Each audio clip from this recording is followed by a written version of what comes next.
Chers internautes, bienvenue à cette nouvelle édition de La Roue. La Roue, il faut le rappeler, qui est une émission qui vise l'entrepreneuriat, la bonne gouvernance et le leadership. Nous sommes une fois de plus ici à l'Université Yaoundé 1, Gouaïkélé. Nous allons aborder un thème très important dont vous allez connaître l'essence et la quintessence tout à l'heure. Au cours de cette émission, vous aurez vos rubriques habituelles, à savoir le face-à-face et les lectures de mails.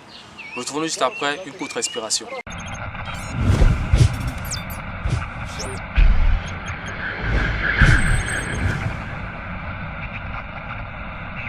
De retour ici à l'université de Yaoundé 1 Gouaïkélé pour aborder le thème lié à la gestion de l'hygiène menstruelle de la jeune fille.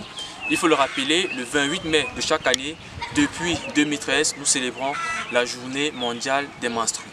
Le 28 mai parce que 28 correspond à la durée d'un cycle menstruel et le mois de mai qui représente le 5e mois de l'année qui correspond ici à la durée moyenne des règles. Il faut le dire aujourd'hui, l'hygiène menstruelle est une problématique de l'heure, dans la mesure où de plus en plus on en parle dans notre société. Pourtant, les filles souffrent dans le silence.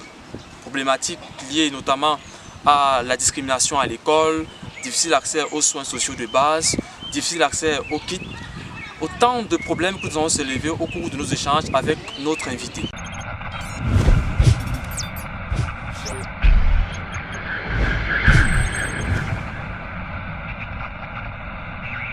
Pour en parler, nous avons invité la deuxième dauphine Miss ODD, Mademoiselle Damienne Atangana. Bienvenue, Miss. Merci, monsieur Lionel Mouaga. Salut, chers internautes. Bon, on espère que vous êtes à l'aise, que vous allez davantage nous enrichir sur ce sujet qui est de plus en plus tabou, Bien sûr. qui nous rassemble aujourd'hui en cette sûr. journée de la gestion de l'hygiène menstruelle. Bien sûr. Alors, d'entame, j'aimerais vous demander, qu'entend-on par hygiène menstruelle? Selon l'OMS et l'UNICEF, c'est le fait pour une jeune femme ou une fille d'utiliser du matériel de gestion de règles propres permettant de recueillir ou d'absorber du sang, pouvant être changé en toute intimité et aussi souvent que possible durant la période des règles, de procéder à une toilette corporelle avec de l'eau et du savon et d'avoir accès à des installations sanitaires permettant de se débarrasser du matériel utilisé. Oui, je comprends parfaitement votre définition, mais pourquoi est-ce qu'on a l'impression que ce sujet est de plus en plus tabou? C'est-à-dire, on a l'impression que les parents n'en parlent pas assez avec les jeunes filles, à l'école on n'en parle presque jamais. Quel est cet état des choses? Pourquoi est-ce que ce sujet est tabou dans notre société? La discrimination et les normes culturelles nuisibles compliquent encore la menstruation, privant les femmes et les filles de confiance et de respect. Dans de nombreux pays, les questions liées à la menstruation sont encore tabous. Que ce soit à l'école ou à la maison, on en parle rarement. Tout à fait. Les personnes qui ont leurs règles sont considérées comme étant malades, Des personnes extraordinaires, des extraterrestres vulgaires. vulgaires, impurs ou sales. Ouais. Les filles n'ont souvent aucune idée de ce qui leur arrive quand elles voient leurs règles, ce qui les amène à considérer ce processus purement physiologique comme une chose dont on doit cacher et qu'il faut avoir honte. Alors, j'ai envie de vous demander, le fait que ce sujet lié à la gestion des hygiène menstruelle soit encore un sujet tabou dans notre société, quelles peuvent être les conséquences sur la jeune fille en particulier et de partant sur la société de manière générale? Comme conséquence, nous avons la jeune fille scolarisée. Pendant sa période de menstrue, elle est obligée de s'absenter et cela crée des heures d'absence. Et en fin d'année, étant incapable de justifier ces heures d'absence, elle se retrouve exclue de l'école et est exposée aux grossesses précoces et à l'oisiveté. On est sans oublier qu'une fille non scolarisée constitue un frein pour le développement de notre pays. D'autant plus que la jeune féminine constitue la majorité de la population de notre pays. Voilà. Si on peut également ajouter le fait qu'une jeune fille qui ne sait pas compter son cycle menstruel est exposée aux grossesses précoces, aux maladies sexuellement transmissibles et tout ce qui va avec. Alors, chers internautes, nous sommes arrivés au thème de cette première partie d'émission. Nous allons nous faire juste après avoir écouté les lectures de mails. À tout à l'heure.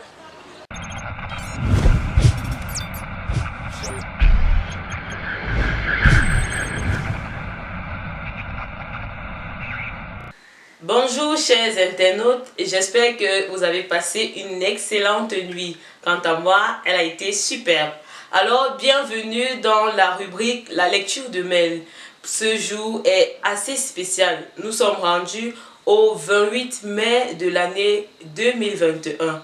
Alors aujourd'hui se célèbre la 7e journée mondiale de l'hygiène menstruelle sous le thème plus d'action et d'investissement dans la santé et l'hygiène menstruelle maintenant. Alors, depuis la nuit des temps, ce sujet a toujours été considéré comme tabou. Les sœurs n'en parlent pas entre elles, les amis en parlent rarement et c'est pourquoi l'on se retrouve avec, dans notre société, parfois des grossesses indésirées. Alors pour vous aujourd'hui, j'ai choisi de vous dire comment calculer son cycle menstruel. Alors prêtez une oreille très attentive. Alors chères sœurs, pour éviter d'être désagréablement surpris par son premier jour de règle, il est important de savoir comment calculer son cycle. Alors disons que la durée normale d'un cycle est de 28 jours et la période de menstruation est égale en moyenne à 5 jours pour la plupart.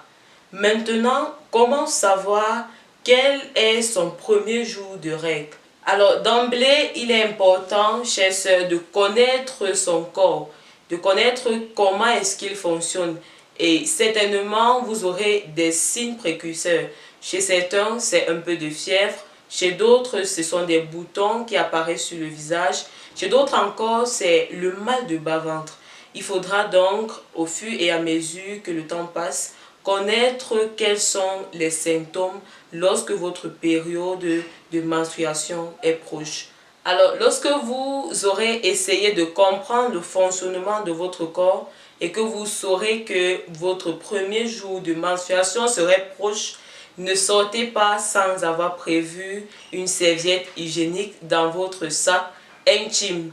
Et il est important également de savoir si vous avez un cycle court, un cycle moyen ou alors un cycle long.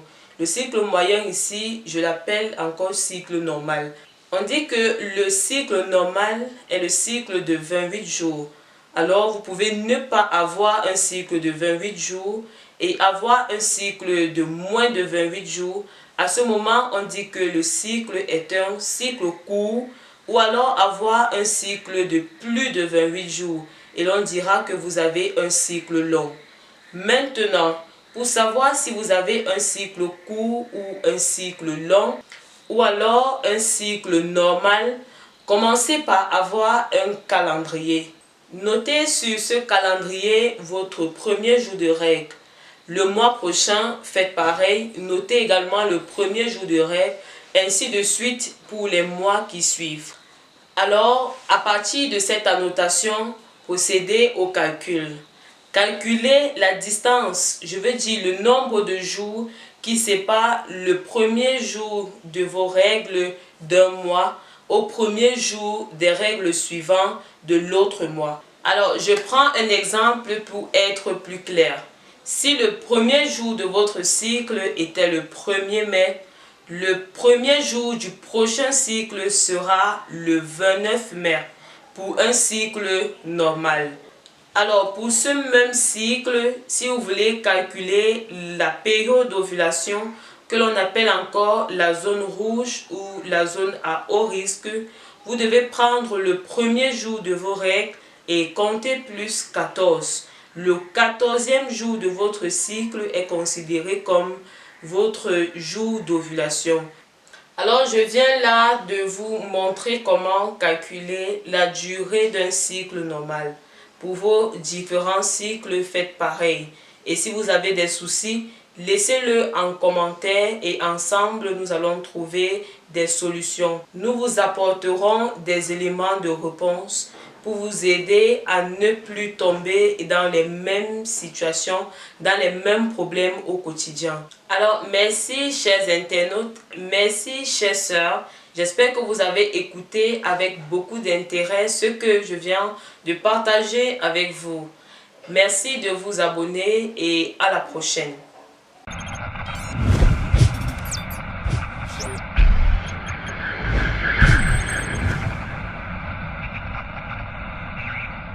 De retour ici à l'université de Yaoundé 1, Ngouaïkele, après avoir écouté les lectures de Mel, nous poursuivons nos échanges avec mademoiselle Damienne Atangana, deuxième dauphine Miss ODD. Nous sommes ici en train de discuter sur la gestion de l'hygiène menstruelle de la jeune fille. Mademoiselle Damienne Atangana, en première partie d'émission, nous avons défini qu'est-ce qu'on entendait par gestion de l'hygiène menstruelle. Nous avons donné quelques conséquences, mais j'ai envie de poser une autre question. Quelle est de savoir quelle est l'importance aujourd'hui d'aborder ce sujet pour notre société? C'est d'une importance capitale.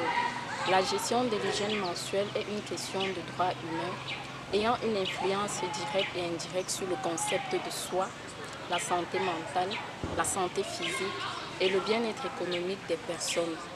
On ne pourra pas définir son succès seulement en termes de pourcentage d'augmentation de l'accès des femmes et des filles aux installations sanitaires ou aux produits d'hygiène menstruelle.